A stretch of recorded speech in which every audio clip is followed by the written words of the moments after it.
तो आज हम लोग इस कोरोना काल में मैथ भी शुरू कर रहे हैं SVN एजुकेशन में, ताकि जो पढ़े हैं उसको भूले नहीं, क्योंकि आगामी एग्ज़ाम जो है वह होगा ही होगा, इसमें कोई दो राय नहीं है। तो एक सबसे छोटा सा टॉपिक हम शुरू कर रहे हैं, किसी संख्या से पूर्णतया विभक्त होने का नियम, क्योंकि इससे प्रश्न हर एग्जाम में पूछे जाते हैं। 1 नंबर तो इससे फिक्स रहता है।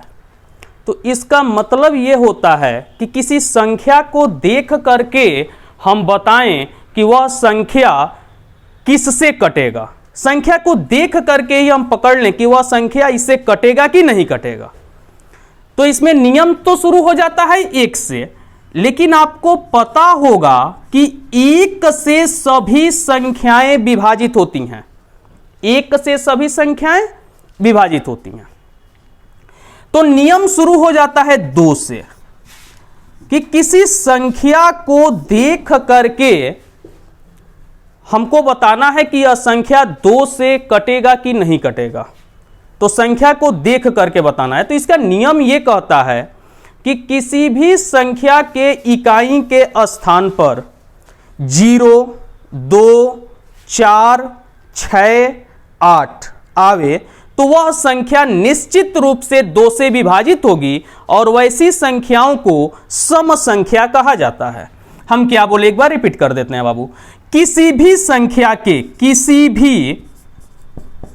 भी संख्या के इकाई स्थान पर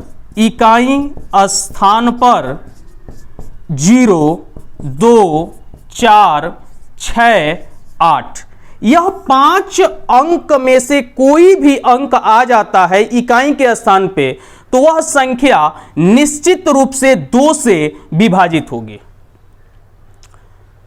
रुक दीजिए। तो हम लोग बात कर रहे थे कि किसी भी संख्या के इकाई के स्थान पर 0, 2, 4, 6, 8 आवे तो वह संख्या निश्चित रूप से 2 से विभाजित होगी। जैसे हम कोई संख्या लिख देते हैं, यही संख्या, तो यह संख्या 2 से क्या होगी, विभाजित होगी। क्यों होगी? क्योंकि यूनिट प्लेस पे, इकाई के स्थान पे 0 आया है। अब हम बात करते हैं जहां से एग्जाम में प्रश्न पूछता है 3 से विभाजिता का नियम। 3 से विभक्त होने वाली संख्याएं, हम संख्या को देख करके कैसे पता करें कि वह संख्या 3 से पूरी विभाजित होगी। तो इसका नियम कहता है कि दी गई संख्याओं का योग यदि 3 से विभक्त होगा तो पूरी संख्या 3 से विभाजित होगी या विभक्त होगी, दोनों शब्द का प्रयोग कर सकते हैं। इसका मतलब क्या कहता है? अगर हम एग्जाम्पल की बात करें तो हम 720 को अगर लें और हमसे कोई पूछे कि क्या 720 3 से विभाजित होगा, तो हम सबसे पहले संख्याओं को जोड़ेंगे। 7 + 2 + 0 = 9। तो जो 9 आया है यह 3 से क्या हो रहा है, पूरा विभाजित हो रहा है। इसके वजह से 720 जो है यह 3 से क्या होगा, विभाजित होगा। एक हम दूसरा एग्जांपल लेते हैं।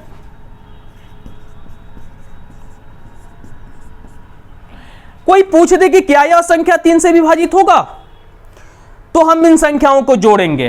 5, 4, 9, 9 और 3 12, 12, 6, 18, 18, 5, 23, 23 और 4 27। संख्याओं का योग आ गया 27।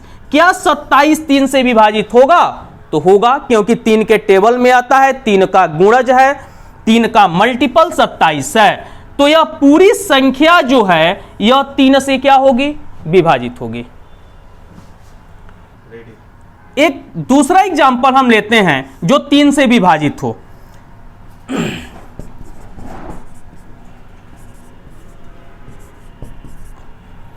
कोई पूछे कि क्या यह संख्या 3 से विभाजित होगी, तो इन संख्याओं को हम जोड़ेंगे। नियम तो यही पढ़े हैं कि संख्याओं को जोड़ लेंगे, पुनः उस योग में 3 से भाग देंगे। अगर पूरा पूरा कट गया तो यह पूरी संख्या 3 से विभाजित होगी। लेकिन अगर हम जोड़ें और उसमें से कोई एक संख्या गलती से आगे पीछे जोड़ दें, तब तो हमारा पूरा का पूरा सवाल गलत हो जाएगा। तो इसलिए हम छोटे छोटे टुकड़ों में तोड़ करके जोड़ेंगे। 7 और 2 9, कट जाएगा ना 3 से, तो इसको हम छोड़ देंगे। 5 और 4 9, कट जाएगा ना, इसको छोड़ देंगे। 3 3 से तो कटता ही है, 6 कटता ही है, 7 और 2 9 कटता ही है। तो यह पूरी संख्या किससे विभाजित होगी बाबू?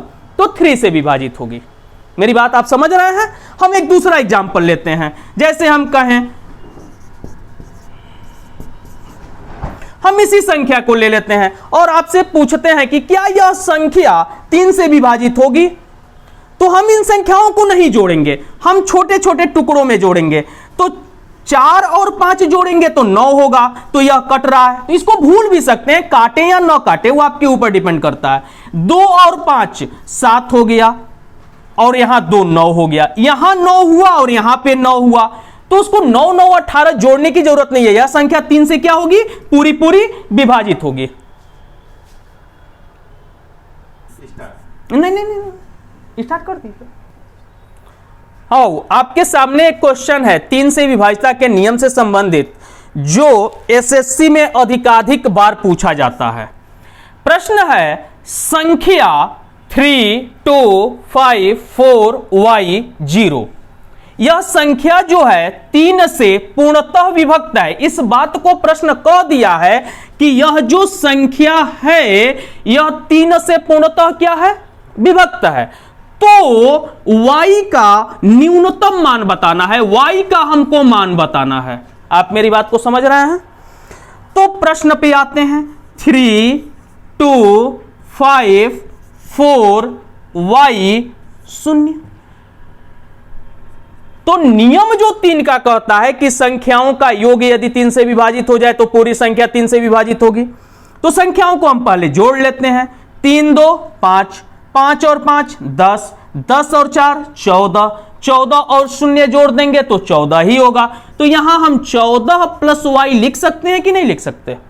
लिख सकते हैं। अब हमको बताना है कि y का न्यूनतम मान क्या होगा। y का न्यूनतम मान क्या होगा? तो y का जो न्यूनतम मान हम सोचेंगे वह 0 सोच सकते हैं। जैसे किसी मोबाइल नंबर में 10 डिजिट होते हैं, ठीक बाबू। अगर 10 डिजिट में से कोई एक डिजिट गुम हो जाए तो हम वहां क्या बताएंगे? 0 से लेकर के 9 तक के ही अंकों में से कोई एक अंक होगा। तो जो y का मान होगा वह 0 से 9 तक के ही बीच में कोई एक संख्या होगी, न कि 9 से ऊपर हो या 0 से नीचे हो। निगेटिव में तो संख्या हो ही नहीं सकता हुआ। तो यहां जो y का मान न्यूनतम हम सोचेंगे वह 0 सोच सकते हैं। तो 14 में जब हम 0 को ऐड करेंगे तो 14 हो जाएगा। तो क्या 14 3 से डिविजिबल है? तो नहीं है, क्योंकि 3 के टेबल में नहीं आता है। तो अब हम इसमें y का मान 1 रखेंगे, क्योंकि 0 पे नहीं हुआ तो अब हम 1 रखेंगे। तो कितना आ जाएगा बाबू? 15 आ जाएगा। 15 3 से डिविजिबल है, तो इसलिए y का जो न्यूनतम मान होगा वह 1 होगा, और यही हमारे प्रश्न का क्या होगा? आंसर होगा। तो ये तो हो गया विभाज्यता के नियम के तहत। लेकिन हमको इसको और शॉर्ट तरीके से बनाना हो तो हम किस तरह से सोचेंगे? तो आप हमसे एक बात बताइए, 3 तो 3 से डिविजिबल है, तो हम इसको ऐसे ही कैंसिल कर दिए। 5 और 4 9 होता है, तो यह भी तो 3 से डिविजिबल है, इसको हम कैंसिल कर दिए। अब हमारे पास है 0, तो 0 से तो कोई मतलब नहीं है, 0 तो ऐसे ही हट जाएगा। तो आप हमसे एक बात बताइए, 2 में हम सबसे छोटा कौन सा अंक जोड़े कि वह 3 से डिविजिबल हो जाए, कि 2 में हम वह सबसे छोटा संख्या कौन सा जोड़ दें ताकि वह 3 से डिविजिबल हो जाए? तो इसका मान आ जाएगा 1, क्योंकि 2 में 1 को ऐड करेंगे तो 3 होगा, जो कि वह 3 से क्या होगा? डिविजिबल होगा। मेरी बात को आप समझ रहे हैं? इसी प्रश्न में अगर न्यूनतम के जगह पे अधिकतम का प्रयोग कर देता तब हम क्या करते?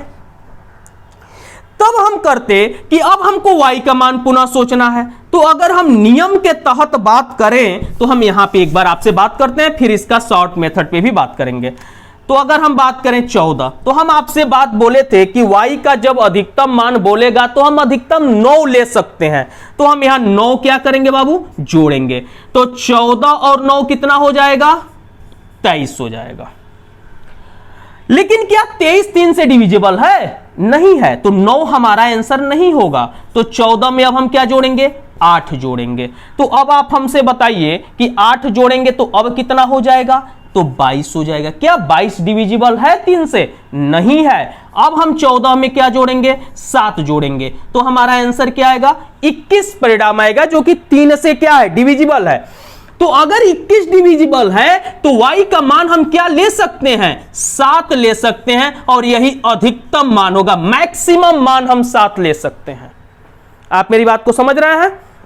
अब इसको अगर शॉर्ट मेथड में बात करें तो हम y के जगह पे क्या रखेंगे, तो 3 से 3 तो कट चुका था, 5 और 4 9 कट चुका था, 0 तो हटा ही दिए थे हम।